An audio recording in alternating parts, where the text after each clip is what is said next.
حاجت لوگوں کے سامنے بیان بولو نہ کی جائے. اگر آپ نے کر دی, آپ کسی کے سامنے رو دیے, اس کی نظر میں آپ کی عزت کیا ہو جائے گی؟ کم. مت رو, اپنے آنسو چھپاؤ لوگوں کے سامنے. ہمارے حضرت فرمایا کرتے تھے اپنی بیماریاں بھی چھپاؤ.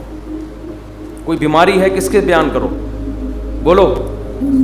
لوگوں کا نا گیت گاؤں, میرے یہ مسئلہ, میرے یہ مسئلہ, میرے گردے میں مسئلہ, میرے پھیپڑے میں مسئلہ, میرے گلے. کسی کے سامنے بیٹھ جاؤ نا آج, اپنے دکھ ایسے بیان کرے گا لپٹ کے رونے کا دل کرتا ہے اس سے, ایسے, حالانکہ فٹ فاٹ ہوگا. میرے ساتھ یہ مسئلہ, میرے ساتھ یہ مسئلہ, میرے ساتھ یہ مسئلہ. بے بھائی تیرے ساتھ کوئی اچھا کام بھی قدرت نے کیا ہے؟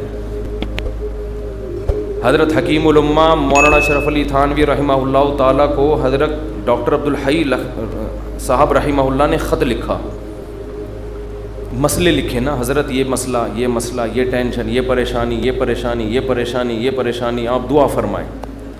تو انہوں نے لکھا, افسوس ساری ناشکری کی باتیں لکھی ہیں, شکر کا ایک جملہ بھی بولو نہیں لکھا. پہلے شیخ اس طرح کے ہوتے تھے کہ آپ کے اندر جو فالٹ ہے نا اس کی اصلاح کرتے تھے. اب بھی ہوتے ہیں, بہت سے لوگ اچھے ہیں, لیکن بہت سے ڈرامے بازی بھی آ گئی ہے اس میں.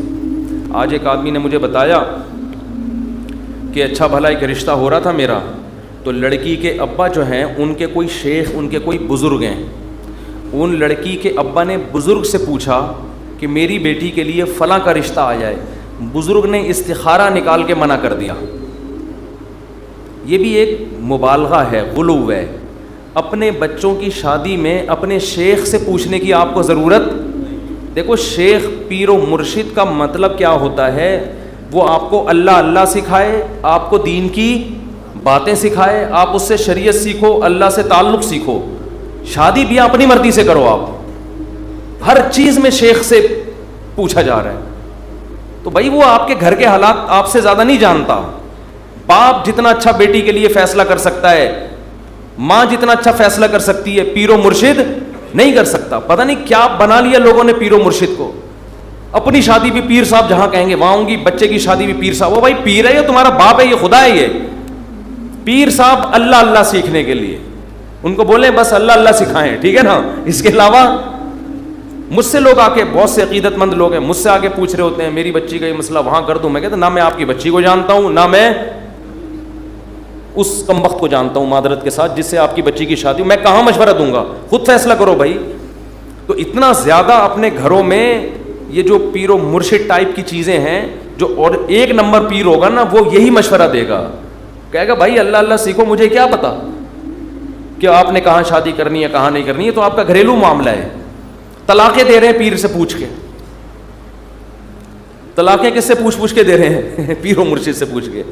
تو کہاں سے کہاں بات چلی جاتی ہے. تو میں یہ عرض کر رہا تھا, دیکھو مخلوق کے سامنے رونا, رو لیتا ہے انسان, کبھی پریشان ہوتا ہے تو رو لیتا ہے. ہر ایک میں توکل برداشت ایک جیسی نہیں ہوتی, لیکن اللہ کو مخلوق کے سامنے رونا پسند بولو نہیں ہے.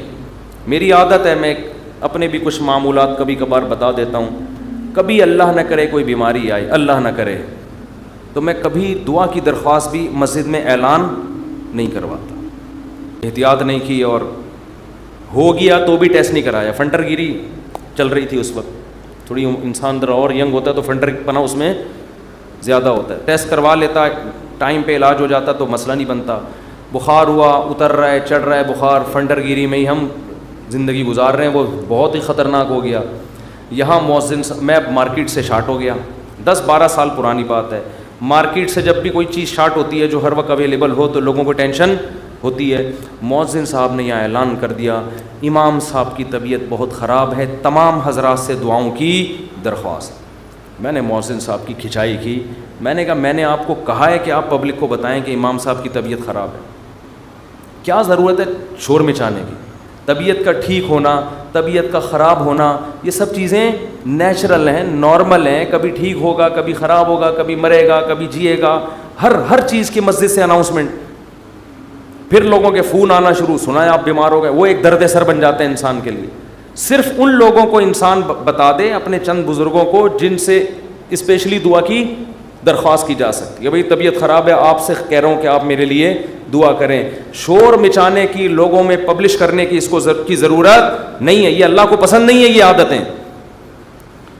آج اب دیکھو آبادی بڑھ رہی ہے نا, میں ہر نماز میں کوئی پرچی آ رہی ہوتے میرے فلاں کا بیمار ہے ان کے لیے دعا کرا دیں, میرے چچا کی طبیعت خراب ہے ان کے لیے دعا کرا دیں, میرے فلاں کا انتقال ہو گیا ان کے لیے دعا کرا دیں.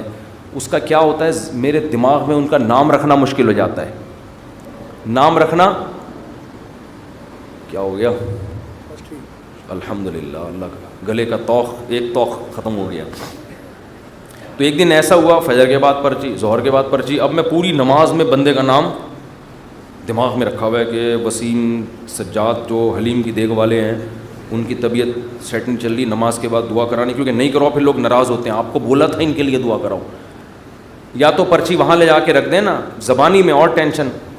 تو ایک دن ایسا ہی ہو گیا, مجھے پاس ایک ظہر میں ایک صاحب آئے کہ جی وہ فلاں کی طبیعت خراب ہے. میں نے کہا یار میں ہول سیل کے حساب سے دعا مانگ لوں گا, اے اللہ جس کی بھی طبیعت خراب ہے ٹھیک کر دے یا عافیت سے اٹھا لے. یہ تو نہیں میں نے کہا خیر ٹھیک کر دے اس کو, اور جو دنیا سے جا چکے ہیں اللہ ان سب کی, یہ تو چلتا رہے گا بھائی, کوئی مرے گا کوئی جیے گا. امام کو کیا مرغا بنایا ہوا ہے, کیا بنایا ہوا ہے آپ لوگوں نے امام کو, پورے محلے کی رپورٹیں اس کو, ہر گھر میں وہ فلاں بیمار فلاں. میں نے کہا, انہوں نے کہا نہیں اجتماعی دعا میں یہ ہوتا ہے اللہ ہو سکتا ہے کسی کی سن لے, اللہ ہو سکتا ہے کسی کی سن لے. شاید وہ ادھر کونے میں ایک بندہ بیٹھا ہوا اس کی ٹھا کر کے اوپر. میں نے کہا دیکھو دعا اس کی زیادہ قبول ہوتی ہے جو درد دل سے مانگتا ہے, اور درد دل سے آپ کے ریلیٹو مانگیں گے. کسی کو کیا پتا کہ سجاد حلیم والا کون ہے, وسیم کباڑ والا کون ہے, سلیم گولے گنڈے والا کون ہے, اور شریف پنچر والا کون ہے, کسی کو کیا پتا یار. جب اس طرح دعائیں مانگیں گے لوگ کہیں گے اللہ ہے بس ٹھیک کر دے, تیری مرضی, نہیں بھی کر تو کوئی اتنی بڑی ٹینشن والی بات نہیں ہے. آپ اپنے خاص محبت والے چاہنے والوں کو بتایا کرو, کوئی بزرگ ہیں جن سے تعلق ہے, یا امام سے خود کہہ دو کہ مفتی صاحب میرے فلاں کی طبیعت خراب ہے آپ دعا کر دیں, کیونکہ آپ کو عقیدت ہے امام صاحب سے شاید ان کی دعا, تو انسان کھڑے کھڑے وہی دعا کر دے, یہ سنت ہے. صحابہ نبی کے پاس آ کے یہ نہیں کہتے تھے کہ مسجد نبوی میں فلاں کے لیے دعا کروا دیں, صحابہ یہ کہتے تھے یا رسول اللہ آپ میرے لیے یہ دعا کر دیں. نبی اسی وقت کھڑے کھڑے ان کے لیے دعا کرتے تھے, اور بہت دفعہ سامنے قبول بھی ہو جاتی تھی. نبی صلی اللہ علیہ وسلم نے ایک دفعہ ارشاد فرمایا کہ میری امت کے 70,000 لوگ بغیر حساب کتاب کے جنت میں داخل ہوں گے جو اللہ پہ بہت زیادہ توکل کرتے تھے. تو ایک صحابی کھڑے ہوئے حضرت عکاشہ مجمع میں, انہوں نے کہا یا رسول اللہ میرے لیے دعا کر دیں, میں بھی انہی میں سے ہوں. یہ نہیں کہا یا رسول اللہ میرے لیے 27ویں رات کو سب کے سامنے دعا کروا دیے گا آپ, بس یا رسول اللہ آپ میرے لیے بھی دعا کر دیں. آپ نے فرمایا اے اللہ اللہم اجعل عکاشۃ منہم, اے اللہ عکاشہ کو بھی ان لوگوں میں شامل کر دے. جب حضرت عکاشہ کی دعا نبی نے مانگی صحابہ کو تو جوش پیدا ہو گیا. ایک اور صحابی کھڑے ہوئے, یا رسول اللہ میرے لیے بھی دعا کر دیں کہ اللہ مجھے بھی ان میں سے کر دے. آپ نے فرمایا سبقک بہا عکاشہ, عکاشہ سبقت لے گئے. کیا مطلب, حدیث کا مفہوم کیا ہے کہ اللہ نے یہ فضیلت اس کے لیے رکھی تھی جو اس فضیلت پہ بہت زیادہ حریص ہو, اور یہ حرص عکاشہ میں ہے کیونکہ انہوں نے کسی اور کے کھڑے ہونے کا انتظار نہیں. یہ بذریعہ وہی نبی کو پتہ چلا نا کہ یہ اللہ اسی کے لیے قبول کرے گا جو پہلے نمبر پہ کھڑا ہو کے دعا مانگے گا, دوسروں کے لیے آپشن نہیں ہے. تو نبی سے تو ڈائریکٹ درخواستیں کی گئی ہیں. اس طرح علماء سے کہنا چاہیے کہ حضرت میرے فلاں کا مسئلہ ہے, یہ دعا کرا دیں, یہ کر دیں, یہ کر دیں آپ دعا, تو یہ ٹھیک ہے. لیکن اجتماعی پرچیاں دے دے کے دعائیں کبھی کبھار ٹھیک ہے, اس کا معمول بنانا ٹھیک نہیں ہے. اپنے غم کو کس کے سامنے بیان کریں, اللہ کے سامنے. اس کو پبلش کرنا آج فلاں کے ساتھ یہ مسئلہ مجھے اچھا نہیں لگتا, کبھی ذرا سی طبیعت خراب ہوئی, وہ ملیریا ہو گیا تھا, تو یہاں پھر دعائیں شروع, مفتی صاحب بیمار, ابے بھائی اللہ کے سامنے بیان کرو, کیوں پبلک, پھر تبلیغ ترس کھا رہی ہے. اچھا نہیں لگتا کہ کوئی آپ پہ آ کے ترس کھائے, بیچارہ کہے آپ کو. لوگ کہیں گے مفتی صاحب بیچارے, مجھے تو اچھا نہیں لگتا بھائی, مجھے آ کے کوئی کیا کہے, بولو بیچارہ. بھائی ہم تو بیچارے نہیں, ہم اللہ کے سامنے بیچارے ہیں, آپ کے سامنے فنٹر ہیں, ہم ایسے ہی رہو. تو کون ہے اور کیا وہ تو کون ہے, میں بیچارہ. ایک شاعر کا شعر ہے بڑا زبردست, اللہ بچا کے رکھے, استغنا کے ساتھ ہی رکھے, لیکن لوگوں کے سامنے کمزوری ظاہر کرنا. ہمارے فرماتے کوئی دوا بھی کھاتے ہو نا لوگوں سے چھپ کے کھایا کرو. کوئی بھی دوا کھا رہے ہو, لوگ اپنی بیماری لوگوں کے سامنے ایسے نکلو, یہ کوئی بیماری نہیں, فٹ فاٹ بے شک چھپ چھپ کے کچھ بھی کھا رہا ہو, ٹھیک ہے نا, لوگوں کے سامنے مت غم کو ظاہر کرو. تو ایک شاعر نے بڑی اچھی بات کی ہے, رہبوتک خیر من رحموتک, کہ لوگ تجھ سے ڈریں. یہ بھی غلط ہے نا, ظالم سے لوگ ڈرتے ہیں نا, لوگ تجھ سے ڈریں, لوگوں کے دل میں تیرا خوف ہو, یہ غلط ہے. لیکن اس سے بہتر ہے کہ لوگ تجھ پہ ترس کھائیں. نہیں آ رہی بات؟ دیکھو دو غلط چیزیں ہیں, لوگ آپ سے ڈریں, یہ بھی کیا ہے؟ غلط. یہ تو ظالم ہونے کی علامت ہے نا, ظلم کر رہے ہو آپ, لوگوں کو ڈرا رہے ہو. لیکن اس نے کہا یہ غلط ہے, مگر اتنا نہیں جتنا یہ غلط ہے کہ لوگ آپ پہ ترس کھائیں. یہ زیادہ غلط ہے, یہ آپ کے کمزور ہونے کی, یہ آپ کے بے عزت ہونے کی دلیل ہے. ظالم کی بھی عزت ہو جاتی ہے, ڈر سے ہوتی ہے. مظلوم جس پہ ظلم ہو رہا ہوتا ہے نا, اور وہ رو رہا ہوتا ہے ظالم کے سامنے, اس کی معاشرے میں عزت نہیں ہوتی, اور عزت بڑی چیز ہے. تو ہاں, ہر ایک کو ایک ہی لاٹھی سے نہیں ہانکنا چاہیے, ایک حد تک لوگ برداشت کرتے ہیں, اس کے بعد انسان کے حوصلے پست ہو جاتے ہیں. تو اس لیے ان چیزوں کا معمول ختم کریں. لوگوں کے سامنے مت بتائے کریں یہ ہو گیا فلانا ہو گیا, اللہ کے سامنے روئے انسان, اللہ کے سامنے اپنی حاجت. تو لوگوں کے سامنے اپنا غم بیان کر کے رونے سے عزت بڑھتی ہے یا کم ہوتی ہے؟ کم. اللہ کے سامنے رونے سے, اپنا غم بیان کرنے سے عزت کم نہیں ہوتی, بلکہ اللہ کی نظر میں عزت بڑھ جاتی ہے. ہمارا معاملہ الٹا ہے, پبلک کے سامنے روتے ہیں اور اللہ کے سامنے روتے ہوئے ہمیں شرم آتی ہے. میں نے دیکھا لوگ دعا میں منہ پہ ہاتھ رکھ لیتے ہیں اگر ان کو کبھی رونا بھی آ رہا ہو. بھائی کھلے عام رو, کوئی مسئلہ نہیں ہے, یہ اللہ کے سامنے رو رہے ہو. ہاں لوگوں کو دکھانے کے لیے مت رو. آج کل ٹیلی ویژن میں اس قسم کی چیزیں بھی موجود ہیں, پروگرام چل رہے ہوتے ہیں رونے کے, اشتہار لگے ہوتے ہیں ہمارے ہاں, رو رو کے دعائیں مانگی جائیں گی.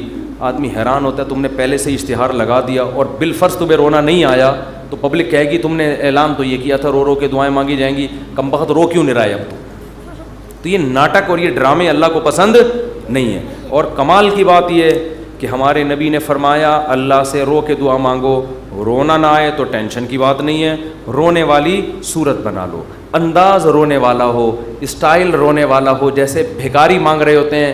دیکھو رونا نہ آئے اور انداز رونے والا بنا لے, یہ رونے سے بھی زیادہ بہتر ہے, کیونکہ اللہ کہتا ہے کہ اس کے بس میں جو ہے وہ اس نے چھوڑا نہیں ہے. کیونکہ جب رونا آتا ہے تو دعا میں دل لگتا ہے, رونا نہیں آتا تو دعا میں دل نہیں لگتا, پھر بھی انسان مانگتا ہے. یہ ادا اللہ کو زیادہ پسند ہے. بہت مشکل ہے بات سمجھانا, بہت. آج کل لوگ کہتے ہیں نا عبادت میں دل ہی نہیں لگ رہا. ارے عبادت میں دل لگے گا تو وہ تو مزہ آئے گا نا عبادت میں.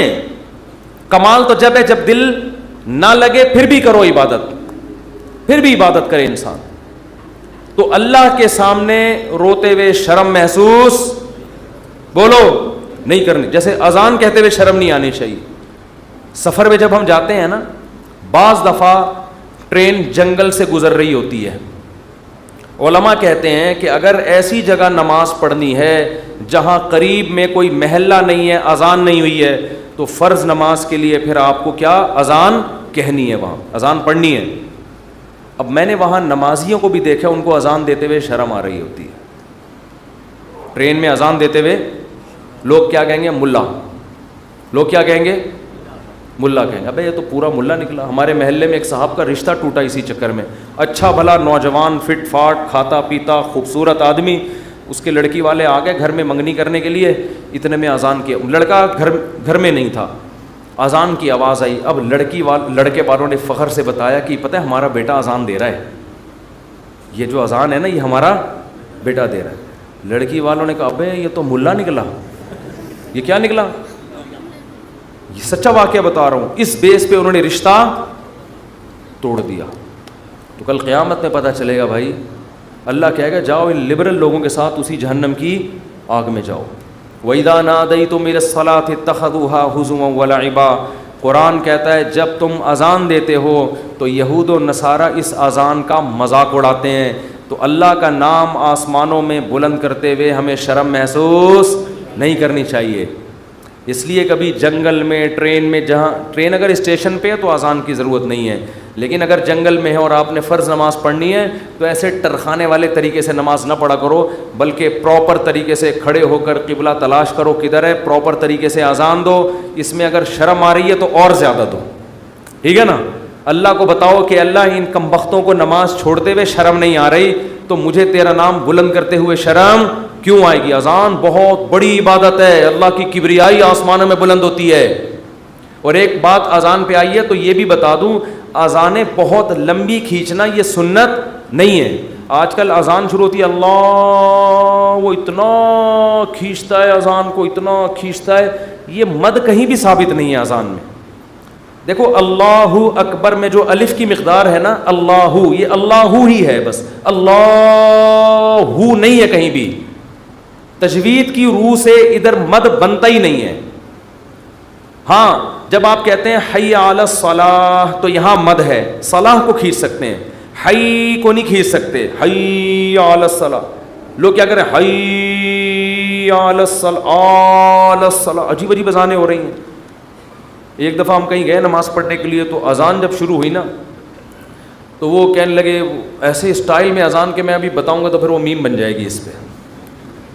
تو بس وہ خود ہی سوچ لیں. ہم لڑکے بیٹھے تھے، ہم کو ہنسی آنے لگی. ہم نے کہا یہ کیا کر رہا ہے، پتہ نہیں اذان دے رہا ہے کیا کر رہا ہے.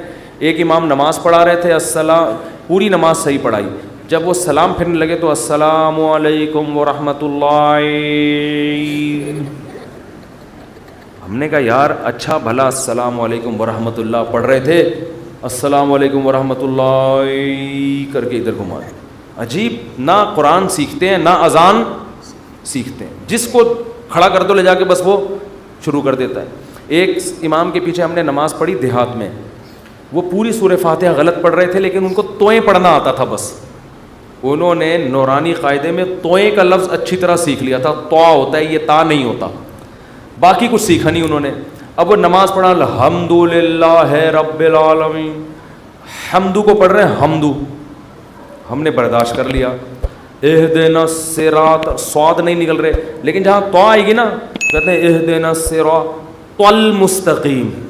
ٹھیک، ہم کہہ رہے یار پورا غلط پڑھ رہے ہوتے ہیں لیکن جہاں توئیں آتی ہے ایک دم. تو یہ چیزیں سیکھنے کی ہیں بھائی. اتنا موٹا موٹا قرآن یا موٹی موٹی اذان ہر مسلمان کے لیے سیکھنا ضروری ہے.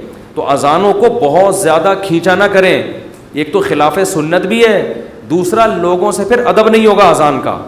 اذان کے وقت خاموش رہنا چاہیے، اذان کو غور سے سننا چاہیے. جب آپ اتنی لمبی کھینچو گے اذان تو پھر کہاں اس کا ادب ہوگا، کافی ٹائم لگ جاتا ہے اس میں. مختصر اذان دے، مختصر، اللہ اکبر اللہ اکبر، پھر اللہ اکبر اللہ اکبر، بس اشہد ان لا الہ الا اللہ. لا پہ مد ہے، الہ پہ نہیں ہے. نہیں آ رہی بات. ہم ایسے ہی اذان دیا کرتے تھے. لوگ کہتے ہیں حرم میں اتنی لمبی اذانیں ہو رہی ہیں. وہ حرم کا ماحول ہے، ایک حرم کی ایک برکت ہے، وہاں لمبی اذان ہی تو سننے کے لیے جاتے ہیں لوگ. بہت سے عرب علماء کو اس پہ بھی اشکالات ہیں. بہت سے عرب تو کہتے ہیں یہ حرم میں بھی جو اتنی لمبی ہو رہی ہے یہ خلاف سنت ہے، لیکن وہ تو حرم کا معاملہ ہے، ان کو اپنے حال پہ چھوڑ دو. وہ پھر بھی وہاں مسئلہ یہ ہے کہ وہاں کا تو ماحول ہی ایسا ہے نا. نارملی جب آپ اذان دیں تو اتنی لمبی اذان نہیں ہونی چاہیے کہ لوگوں کے لیے اس وقت خاموش رہنا، اس کا ادب کرنا ایک آزمائش بن جائے. اور پھر اسپیکر اتنے بھاری بھرکم نہیں ہونے چاہیے کہ اس اذان سے لوگوں کے کان کے پردے پھٹنا شروع ہو جائیں. اس سے لوگ پھر ان شاعر اسلام کی عزت کرنے کے بجائے توہین کرنا شروع کر دیتے ہیں. خاص طور پہ غیر مسلم ممالک میں جہاں آپ کو کوئی اذان کی پرمیشن دے دے تو اعتدال سے اذان دیں، ان کے آرام کا خیال رکھیں. تو جلدی سے میں یہ بات کو ختم کروں. دیکھو دعائیں مانگنے میں شرم اور عار محسوس نہ کرو. اللہ کے سامنے گڑ گڑانے میں شرم اور عار محسوس نہ کرو، اس کا معمول بنا لو. حضرت عمر فرمایا کرتے تھے کہ میری دعا قبول ہو رہی ہے یا نہیں مجھے اس سے غرض نہیں ہے، مجھے اس سے غرض ہوتی ہے کہ مجھے دعاؤں کی توفیق مل رہی ہے کہ نہیں مل رہی. تو جتنی دعائیں ڈاکٹر ٹھیک کرے گا، جا مانگ ڈاکٹر سے، میری مرضی میں ٹھیک کروں نہ کروں، لیکن تو نے یہ بتا دیا ہے کہ تو مجھے اپنا محتاج، تو اپنے آپ کو میرا محتاج نہیں سمجھتا. تو نے اپنے عمل سے یہ ثابت کر دیا ہے کہ تو اپنے آپ کو نہیں سمجھتا کہ میں اللہ کا محتاج ہوں. تو نہیں سمجھتا کہ اللہ سب کچھ کر سکتا ہے. اس لیے اللہ کی نظر میں دعا کی ویلیو ہے. اگر آپ کا کوئی مسئلہ اٹکا ہوا ہے اور آپ اس کے اسباب اختیار کرتے ہو, دعا نہیں مانگتے, اللہ کہتے ہیں تیرا یہ خیال ہے کہ مسئلے میں دور نہیں کر سکتا, مسئلے تیرے گورنمنٹ دور کرے گی. یہ تکبر ہے جو آپ کو سزا کا ذریعہ بنے گا اور برکتیں چھین لے گا آپ کی زندگی سے. اس لیے قرآن کے الفاظ دیکھو, وقال ربکم ادعونی استجب لکم. اللہ کہتے ہیں کہ مجھ سے دعا مانگو, میں تمہاری دعا کو قبول کروں گا. ٹھیک ہے بھائی, یہ آپشن ہے نا. آپ بتاؤ جب کوئی گورنمنٹ کسی کو کوئی آپشن دیتی ہے یا کوئی بینیفٹس دیتی ہے تو گن پوائنٹ پہ تھوڑی دیتی ہے. بھائی گورنمنٹ نے یہ کہا کہ قرضہ ملے گا بغیر سود کے, غریب لوگوں کو چاہیے اپنا مکان بنائے, یہ کہے گی نا گورنمنٹ. آگے دھمکی تو نہیں دے گی, جس نے قرضہ نہیں لیا نا ہم سے مکان بنانے کے لیے اس کو شوٹ کر دیا جائے گا. ایسی دھمکی دے گی کبھی؟ تو یوں ہی کر دو اگر منہ سے نہیں نکل رہا کچھ. دھمکیاں دے کے کبھی کسی کو کوئی سہولت دی جاتی ہے؟ ہاں دیہاتی مائیں کرتی ہیں ایسا. کھا, وہ ایک آدمی نے پرینک بنایا کہ انگریزوں کی مائیں اور پاکستانیوں کی مائیں میں کیا فرق ہے. بڑا زبردست تھا. انگریز کی ماں کھانا لا کے رکھ دے گی, کھانا ہے کھا, نہیں تو یہاں سے دفع ہو جا. ٹھیک ہے نا. پاکستانی اور دیہاتی ماں کیا کرے گی, وہ میرا بیٹا کھا لے, یہ میں نے تیرے لیے پکائی ہے بریانی, میں نے تیرے لیے یہ پکایا ہے. پہلے منتیں کرے گی, بچہ نہیں کھائے گا تو دھمکیاں دینے پہ آ جائے گی اس کو, کھا ورنہ میں تھپڑ ماروں گی تیرے کی. بے غیرت, تو نے بنوایا کیوں مجھ سے, یہ مجھے پتہ نہیں ہے. یہ تو نارملی ایسا ہوتا نہیں ہے کہ آپ کسی کو کوئی نعمت دے رہے ہو اور ساتھ میں بندوق نکال کے بولو کہ یہ لو. کسی کو آپ نے ہدیہ دیا, 100 روپے, 1000 روپے, 500 روپے آپ نے کسی کو دیے یا آپ کی خدمت میں, وہ کہہ رہا ہے یار میں تو ابھی ضرورت نہیں ہے, آپ کا بڑی نوازش, آپ بندوق نکالو لے, تو یہ ہدیہ رہے گا؟ یہ ہدیہ تھوڑی رہے گا. تو کوئی بھی جب حکومت یا کمپنی کسی کو سہولت دیتی ہے تو وہ گفٹ کو پھر گفٹ ہی قرار دیتی ہے. لیکن اللہ کا اسٹائل یہاں پہ بالکل انداز بالکل الگ ہے. اللہ کیا کہتے ہیں, مجھ سے مانگو. یہ بینیفٹس مل رہے ہیں نا اللہ کی طرف سے, ہے بھائی. اللہ کیا کہہ رہے ہیں, مجھ سے مانگو اور میں جو مانگو گے میں وہ تمہیں دوں گا. بس یہ اللہ ٹھیک ہے, ہمیں تو نے بتا دیا کہ ہم مانگیں گے اور تو دے گا, ہمیں یہ بات پتہ چل گئی, اب ہماری مرضی, ہم جب چاہیں تو اس سے مانگیں, ہمیں یہ سہولت کا پتہ چل گیا, اب ہماری مرضی, اب ہمارے. کہتے ہیں اٹس اپ ٹو یو, کہتے ہیں نا یہ اب آپ کے اوپر ہے, آپ مانگے یا نہیں مانگے. نہیں, آگے اللہ نے بندوق نکال لی ہے. ٹھیک ہے نا, بندوق نکال لی. اللہ کہتے ہیں ان الذین یستکبرون عن عبادتی, یاد رکھو مجھ سے مانگنے میں تکبر کیا. میں نے تو کہا ہے مانگو, اگر نہیں مانگا کبر سے کام لیا کہ نہیں جی ہم نہیں مانگ رہے, سیدخلون جہنم داخرین, ذلیل کر کے جہنم کی آگ میں پھینک دوں گا. اڑے بھائی اللہ تو ہمیں گفٹ دے رہا ہے دعا کا یا جرمانہ لگا رہا ہے, کیا کر رہا ہے؟ سمجھ میں آنے والی بات ہے؟ کوئی سمجھ میں آنے والی بات بالکل سمجھ میں نہیں آ رہی ہے. یہی وجہ ہے کہ قرآن میں اور مقام پہ جب اللہ نے کہا نا میری یہ نعمتیں کھاؤ, تو پھر یہ نہیں کہا نہیں کھاؤ گے تو یوں کر دوں گا, یہ نہیں کہا. اللہ نے قرآن میں کہا کلو وشربو, کھاؤ اور پیو, حد سے تجاوز نہ کرو.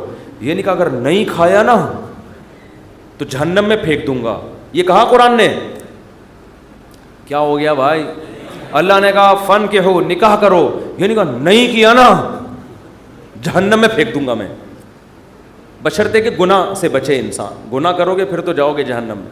لیکن جو بھی اللہ نے نعمتیں دی ہیں ان کو بندوق کی نوک سے نہیں اللہ نے کہا, کیونکہ وہ نعمت پھر نعمت رہتی نہیں ہے, وہ نعمت تھوڑی رہتی ہے پھر وہ. لیکن یہاں اللہ کیا کہہ رہے ہیں, مجھ سے مانگو میں تمہیں دوں گا. ہم خوش ہو گئے, زبردست, اللہ کی طرف سے انعام مل گیا. ٹھیک ہے, جب سہولت سے ٹائم ملے گا تو مانگ لیں گے, موڈ ہوگا. اور نہیں بھی مانگا تو اللہ نے بس ایک آپشن دیا ہے کہ مانگو گے تو ملے گا. لیکن اللہ نے کیا کیا, انداز دیکھو, کہا کہ اگر نہیں مانگا تو جہنم میں ذلیل کر کے داخل کر دوں گا. سوال پیدا ہوتا ہے اللہ یہ تو گفٹ دے رہا ہے یا ہمیں ڈرا رہا ہے, آزمائش میں ڈال رہا ہے؟ اللہ کہتے ہیں گفٹ بھی دے رہا ہوں لیکن یہ بہت بڑی آزمائش بھی ہے, کیونکہ اگر کوئی بہت بڑا سیٹ آپ کو ایک خالی چیک دے اور کہے اس پہ پیسے لکھو اور سائن کر دو اور آپ اس چیک کو اٹھا کے اس کے سامنے ڈسٹ بن میں ڈال دو, اس کا مطلب آپ کا یہ نہیں ہے کہ آپ کو پیسوں کی ضرورت نہیں ہے, آپ کا سیٹ کے بارے میں خیال ہے کہ اس نے جھوٹا چیک دیا ہے, یہ جھوٹ بول رہا ہے, ورنہ کبھی آپ اس کو ڈسٹ بن میں اٹھا کے نہیں پھینکتے. بہت مشکل ہے بات سمجھانا, بہت مشکل. آپ غریب ہیں, کھانے کو روٹی نہیں ہے, ایک سیٹھ نے آ کے آپ کو ایک سونے کی ڈلی پکڑا دی, کہا لے موج کر, یہ کروڑوں روپے کی ہے. آپ نے اٹھا کے اس کو آپ نے کہا آپ نے اچھی آفر کی مجھے, بہت اچھا تحفہ ہے, بہت خوشی ہوئی, اب آپ جا سکتے ہیں. بیگم سے کہا اس کو کچرے میں پھینک دو. سیٹھ کو پتہ چلے گا نا تو وہ کہے گا بیٹا تو اتنا بڑا سیٹ تو ہے نہیں کہ تجھے اس کی ضرورت نہ ہو, یہ تو میں جانتا ہوں, کھانے کو تیرے پاس روٹی نہیں ہے, یہ جو تو نے اس کو ڈسٹ بن میں پھینکا ہے نا, یہ اس کی علامت ہے تو مجھے جھوٹا سمجھتا ہے کہ میں نے تجھے جو سونے کی ڈلی دی ہے وہ سونے کی نہیں ہے, اس پہ سونے کا پانی چڑھا ہوا ہے. یہ کس کے جھوٹ بولنے, یہ اصل میں تو میرے اوپر الزام لگا رہا ہے. اللہ کہتے ہیں مانگو. اللہ کو پتہ ہے کہ ہم سب محتاج ہیں, ہمارے درجنوں مسائل ہیں, ایسا دنیا میں کوئی نہیں ہے جس کے سارے مسئلے حل ہو گئے. مسئلہ حل ہوتا ہے تو 20 مسئلے پیدا کر کے حل ہوتا ہے وہ. اب دیکھو کتنے مسائل ہیں, کسی کوئی بے روزگار ہے, پیسے نہیں ہیں, پیسے آ گئے تو خطرات بڑھ گئے, ڈکیتی کا خطرہ, پیسے آ گئے تو 10 مسائل کھڑے ہو گئے, اور کوئی مسئلہ کھڑا ہو گیا, گردے کا مسئلہ ٹھیک ہوا, ہارٹ کا پیشنٹ بن گیا, اور 20 قسم کے مسائل ہیں نا. سب کچھ ٹھیک ہے تو پھر بھی سکون نہیں ہے زندگی میں, نیند نہیں آ رہی, نیند کی گولیاں کھا کے سو رہے ہیں. دنیا میں ٹینشن لیس آدمی کوئی بھی نہیں ہے. اب اللہ نے کہا مانگو. اب ہمیں اللہ نے بلینک چیک دے دیا ہے کہ جو لکھو گے میں دے دوں گا تمہیں. آپ نے اللہ کی اس آپشن کو, اللہ کی اس نعمت کو اٹھا کے ڈسٹ بن میں پھینک دیا. آپ ہر ایک کے در پہ جا کے اپنی حاجتیں بیان کرتے ہو, کبھی تھانے میں پہنچے ہوئے ہوتے ہو, کبھی ڈی سی آفس پہنچے ہوئے ہوتے ہو, کبھی ڈی ایس پی کے پاس پہنچے ہوئے ہوتے ہو, کبھی وزیر اعظم سے رابطے کی کوشش میں, کبھی مسجد کے امام سے آ کے کہہ رہے ہوتے چڑیل آ گئی ہے, کوئی دم درود کر کے اس کو بھگا دو گھر سے. 10 قسم کے, لیکن اللہ کا دروازہ کھٹکھٹانے کے لیے تیار نہیں ہو تو یہ اس کی علامت نہیں ہے کہ آپ کے مسائل حل ہو گئے. یہ اس کی علامت ہے کہ آپ نے اللہ کی آفر کو ہلکا سمجھا ہے, اللہ کو معاذ اللہ آپ نے جھوٹا سمجھا ہے, اللہ کو معاذ اللہ آپ نے اس کے بیان کو سیاسی بیان سمجھا ہے. لیکن جو ایمان والے لوگ ہیں وہ اللہ کی اس آفر سے فائدہ اٹھاتے ہیں. کتابوں میں لکھا ہے کہ یعقوب علیہ السلام کے بیٹے جب ان سے بچھڑے تھے, اتنی اللہ سے دعائیں مانگی کہ ان کے گھٹنے سجدے میں گر گر کے دعائیں مانگ مانگ کے ان کے گھٹنوں اور بازوؤں پہ نشان پڑ گئے تھے. وہ انبیاء بہت دعائیں مانگتے ہیں, ہر بات میں دعا, ہر بات میں دعا. قرآن کہتا ہے مجاہدین جو میدان جنگ میں لڑائی کے لیے اترتے ہیں وہ کیا دعا مانگتے تھے؟ ربنا افرغ علینا صبرا وثبت اقدامنا, اے اللہ ہمارے اوپر صبر کو انڈیل دے, ہمارے قدموں کو مضبوطی سے جما دے اور ہمیں ان دشمنوں پر فتح دے. تمام اسباب وسائل کے ساتھ اترے ہیں, مگر دعائیں کس سے مانگ رہے ہیں؟ اللہ سے. بدر میں دیکھو اللہ نے ہمارے نبی سے وعدہ کیا تھا مدد کروں گا, لیکن صحابہ کہتے ہیں نبی پوری رات مصلے پہ سجدے میں روتے رہے ہیں, اللہ سے مدد کی دعائیں مانگتے رہے ہیں. حالانکہ اللہ نے تو مدد کا وعدہ کیا ہے, پھر بھی مانگ رہے ہیں اے اللہ اگر یہ 313 شہید ہو گئے تو تیری دنیا میں عبادت کرنے والا کوئی بھی نہیں ہوگا. اللہ کو واسطے بھی دے رہے ہیں. جہاں پیغمبروں کے ساتھ کوئی, زکریا علیہ السلام کی اولاد نہیں, اللہ سے اولاد مانگ رہے, پوری زندگی اسی میں گزر گئی, بڑھاپے میں جا کے اولاد ملی ہے. تو سارے پیغمبروں کا اللہ نے یہی تذکرہ کیا, ہر بات میں دعا. سلیمان علیہ السلام جو حاجت پوری ہو رہی ہے فوراً کیا کر رہے ہیں؟ اللہ سے دعا. ایوب علیہ السلام پریشانیوں میں, زندگی ٹینشنوں میں, بیماریوں میں, قرآن کہتا ہے اللہ سے ہاتھ اٹھا کے دعائیں مانگتے تھے. انی مسنی الضر, اے اللہ بہت پریشانی میں ہوں. انت ارحم الراحمین, تو سب سے زیادہ رحم کرنے والا.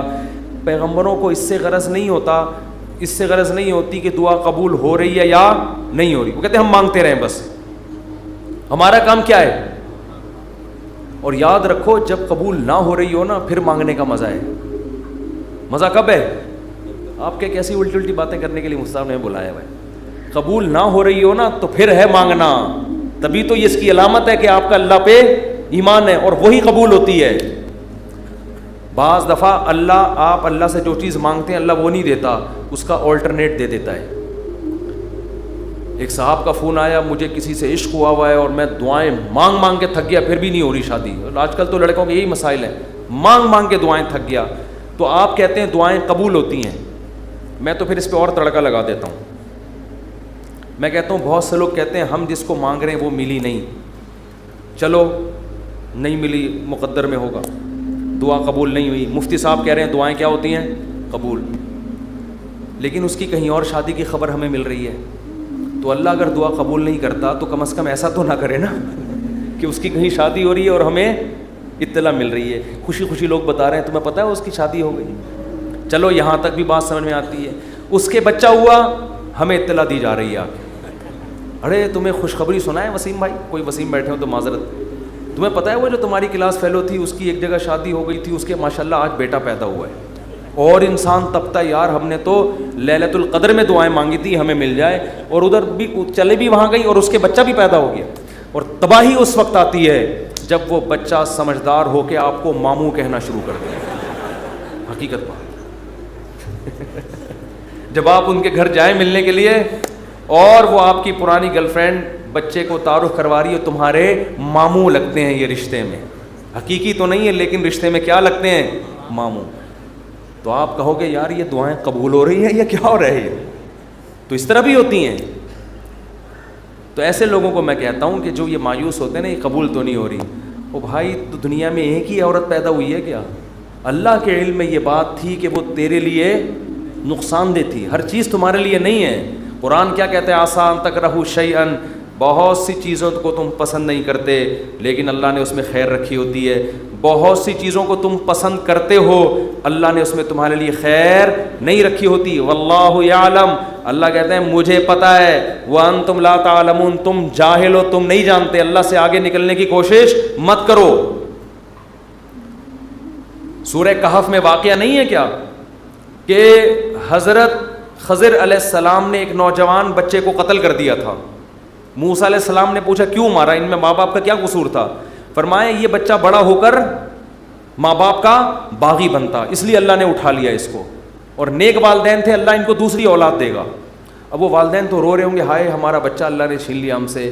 بھئی اللہ کے علم میں یہ بات ہے کہ اس کے کا نعم البدل اللہ تمہیں عطا کرے گا, اور وہ ایسا ہوگا جو تمہاری خدمت کرے گا. تو ہمیں نہیں پتا, کچھوں کے اولاد نہیں ہوتی, وہ پریشان ہے ہو کیوں نہیں رہی, اسی میں خیر ہے. کیا بھروسہ کوئی اولاد ہو اور وہ آپ ہی کا سر بجانا شروع کر دے. وہ آپ جو جیسا چل رہا ہے اللہ سے اچھی امید رکھو, اے اللہ میرے ساتھ یہی ٹھیک, سر پہ بال اگائیں ٹھیک ہیں, نہیں یوں بولا کرو مجھ پہ ٹنڈ سوٹ کرتی ہے اس لیے اللہ مجھے بال نہیں دے رہا. بہت سے لوگوں کا یہ مسئلہ ہے بال ہی نہیں اگ رہے, مالشیں کر کر کے, زیتون کی مالشیں, یہ آملہ کھا لیا انہوں نے, لگانے کے بجائے نا کھانا شروع کر دیا انہوں نے, نہیں اگ رہے ہیں. ایسے لوگ ایسے گنجے دنیا میں موجود ہیں. مجھ سے آگے پوچھ رہے ہوتے ہیں آپ نے کیا کیا ہے جو آپ کے بال اگائے؟ تو بھائی ہر ایک کے نہیں اگیں گے, یہ آزمائش ہے اللہ کی طرف سے. تو اسی میں صبر کرو یار, مر کے کیا ہو جائیں گے, ختم. اسی میں اس پہ روٹیاں پکاؤ. جب ایک بڑا سر ہو نا اور بڑی خوبصورت سی ٹنڈ ہو تو میرا تو دل کرتا ہے اس کو دھوپ میں گرم کر کے اس پہ چپاتیاں مزہ آتا ہے. سر بھی بڑا ہو اور تمیز سے بنا ہوا تو ایک دم ایک ایسا فیل سا ہوتا ہے. خیر یہ تو مزہ, اس پہ ایڈریس لکھ لو, کبھی گم نہیں ہو گئے آپ. تو اگر اللہ نے ٹنڈ دی ہے, بہت سے کام اس ٹنڈ سے لیے جا سکتے ہیں, ایڈریس لکھ دو اس پہ, تو اس کا فائدہ یہ ہوگا کہ کبھی بھی گم نہیں ہوگے. خیر یہ تو میں مذاق کر رہا ہوں, لیکن اللہ نے جو آزمائش مقدر کی ہے کیا کرو بھائی, صبر. خواتین پریشان ہوتی ہیں, بچے مر جاتے ہیں بعض دفعہ بچپن میں. نبی نے کیا فرمایا, جس عورت کا بچپن میں بچہ مر گیا اور اس نے صبر کیا, میں اس کے لیے جنت کی ضمانت لیتا ہوں. بے صبرے لوگ اللہ کو پسند نہیں ہیں. ہم نے اپنے بچپن میں ایسی عورتیں بھی دیکھی ہیں, جوان بیٹا مر گیا, آنسو نکل رہے ہیں ان کے, میں نے خود اپنی آنکھوں سے دیکھا, آنسو نکل رہے ہیں ماں کے, لیکن اللہ سے کہہ رہی ہے اے اللہ یہ آنسو میرے اختیار میں نہیں ہے اس لیے رو رہی ہوں, کہیں تو مجھے بے صبرے لوگوں میں شامل نہ کر لینا. میں نے ایسی عورتیں دیکھی ہیں بچپن میں, جوان بیٹا مرا ہوا ہے اور ماں رو کے کیا کہہ رہی ہے, اللہ یہ میرے اختیار میں نہیں ہے اس لیے رو رہی ہوں. دیکھو ایسی عورتیں ہوا کرتی تھیں. اب تو چیخنا, چلانا, واویلا کرنا, شور شرابہ, گھروں میں چیزیں اٹھا کے پھینکنا, اس کو سمجھتے ہیں بڑا نیک آدمی ہے یہ دنیا. تو صبر کرنے والے پسند ہیں. مانگتے رہو مانگتے رہو مانگتے رہو, اس چکر میں مت پڑو کہ کون سی قبول ہو رہی ہے کون سی نہیں ہو رہی. ہر چیز اللہ سے مانگے. نبی نے فرمایا جوتے کا تسمہ بھی ٹوٹ جائے تو کس سے مانگو؟ اللہ سے. اس کا مفہوم پتہ ہے کیا ہے؟ مطلب یہ کہ لوگوں سے مت مانگو, لوگوں سے مت مانگو. ہر حاجت کس کے سامنے پیش کرنی ہے؟ اللہ سے. پھر قبول ہو جائے ٹھیک ہے, نہیں ہے تو زیادہ ٹھیک ہے. اور میں نے تو اپنی زندگی میں دیکھا ہے بھائی کہ انسان حقیقت میں اللہ سے گڑ گڑا کے مانگتا ہے نا, دعا قبول ہوتے ہوئے نظر آتی ہے اس کو. دیکھو دعا کی حیثیت کیا ہے کہ آپ نے اللہ کے دفتر میں اپنی فائل جمع کرا دی, تسلی ہو گئی, آپ کا کام اب ہو جائے گا, اب آپ ٹینشن نہ لیں. لوگ کہتے ہیں نا گورنمنٹ کے ادارے میں, بھائی ہم نے فائل جمع کرا دی ہے, اب ہمارے بس میں جو تھا وہ ہو گیا, اب یہ پروسیس سے گزرے گی, جو بھی آپ کا پلاٹ آپ کے نام ہونا ہے, گاڑی آپ کے نام ہونی ہے, گھر پہ آپ کو میسج آ جائے گا. اب تمیز سے بیٹھ جاؤ, بار بار جا کے وہاں پوچھتے نہیں رہو فون کر کے سر میرا کام ہو گیا, سر میرا کام ہو گیا. بھائی فائل پیشنٹ آپ ہاسپٹل میں, اچھے ہاسپٹل میں اگر آپ داخل کرا دیتے ہو, آپ کہتے ہو وہ بندہ سیو ہے, اب یہ ڈاکٹروں کے حوالے میں نے کر دیا, اب آپ تسلی سے. تو جب آپ دنیا میں تسلی کر لیتے ہو یار پیشنٹ ڈاکٹروں کے حوالے کر دیا, فائل گورنمنٹ کے دفتر میں جمع کرا دی ہے, تو اللہ کے ہاں دعا مانگ کے بھی مسلمان کو تسلی ہوتی ہے. میں نے اپنا دکھڑا کس کے سامنے رکھ دیا ہے؟ اللہ کے.